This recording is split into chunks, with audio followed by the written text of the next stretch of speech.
Well, I don't know if you can hear the song to Ohio, but I better hit stop before we get a copyright strike. And Nixon will be coming.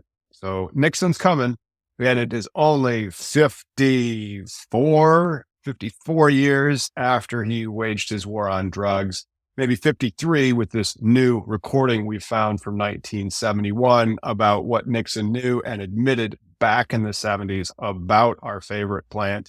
My name's Tom. You can find me over at cannabisindustrylawyer.com or here on Sundays for the Cannabis Legalization News Podcast. If you're new here, thank you for tuning in. Don't forget to leave us a like or a subscribe and a comment if you have something to add to the thing that is cannabis legalization. Now, let's go into this new historical artifact that was discovered. Newly uncovered documents, first identified by Minnesota Normal's co-founder, Curtis Hanna, and highlighted by the New York Times. He had a conversation back in 1973, March 6th. Nixon said this stuff. A couple years before, Nixon waged war against drugs, which he called public enemy number one, and placed marijuana alongside heroin in Schedule 1 because it had no medical use or purpose. 50 odd years later, we get this recording from him. And on these recordings, Nixon admits that marijuana isn't particularly dangerous, and there should be an evaluation of the penalties. However, he can't be soft on crime because that would send the wrong signal at this time. Remember, he's bombing the crap out of Vietnam at that time and also had a small problem with the 1972 election, which he covered up in 1972. And so by 73, 74, and then suddenly it's Jerry Ford's time and he lost in 1976 to Jimmy Carter. And so let's look at what this liar, we got caught lying, or his administration did, was doing and creating federal policy on top of these lies. So here's his quote. Let me say, I know nothing about marijuana. Should I do it more gently? I think so. Let me say, I know nothing about marijuana. I know it's not particularly dangerous. Whoa. In other words, I'm sorry, that's just by Nixon, just jowls. It's from Futurama. And most of the kids are legalizing it. But on the other hand, it's the wrong signal at this time.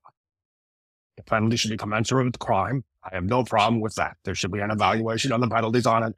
And there should not be penalties that, like in Texas, people get 10 years for marijuana. That's wrong. Newsflash. People could still get life in prison for marijuana. There is a prisoner who's been in there since 1998. Edwin's his first name. He's got a full name. And the good people over at Freedom Grow are helping to raise awareness. And I saw that Beard Brothers did a post on them as well. Shout out to both of them. And Edwin, I hope he gets released, as it's not 1998 no more. And even Nixon was against heinous cannabis punishment requirements like 10 years that happened in Texas 50 odd years ago. Interesting that this has now been uncovered, that he is a liar. And how much more can you really say about that? That's just what you've seen and you've known. And here is this. Maybe the audio will work. Maybe it won't. I know nothing about it.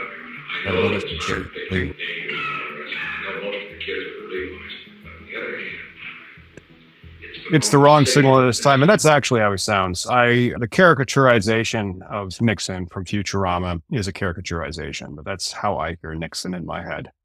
Not as Nixonian as the real thing, but he knew and he covered it up, and you're still paying the price. His name actually is Edwin Rubis. I could be mispronouncing that, but he's still in jail on his 56th birthday, last prisoner project. Shined a light on him on August 20th, 2024, when he wrote this and they published it. He's in FCI Talladega. I think that's Federal Correctional Institution. Maybe that's what FCI stands for. Planned to celebrate his 56th birthday with a decent meal and a diet soda. 8th day at the Atlanta Transfer Center. Third word type of jail that he's in, 10 by 12 cell infested with roaches. This is what Nixon was trying to avoid with those 10-year sentences, right? How does he feel emotionally about spending his 56th birthday in prison? It feels like everyone else forgot to get you a present. It sucks. But regardless, he's going through, and he's still alive by God's grace and healthy. And he wants to be somewhere else, obviously. It's been 27 years in the belly of the beast, not 10 years in Texas, like that newly uncovered audio recording from Dick Nixon.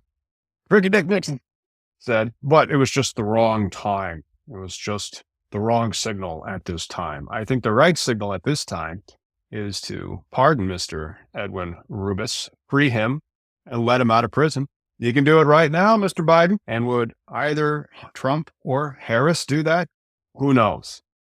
We'll find out, because Schedule 3 is coming. Now, you have to understand that. Maybe you're smoking some crappy hemp thinking that it's legal. It's not. Schedule 3 is coming. We really hope so. Just did a video about that. Wish there was more on this video. It's a short clip that was revealed. What more can you say? It's been a lie since day one. See you on Sunday for the Cannabis Legalization News Podcast.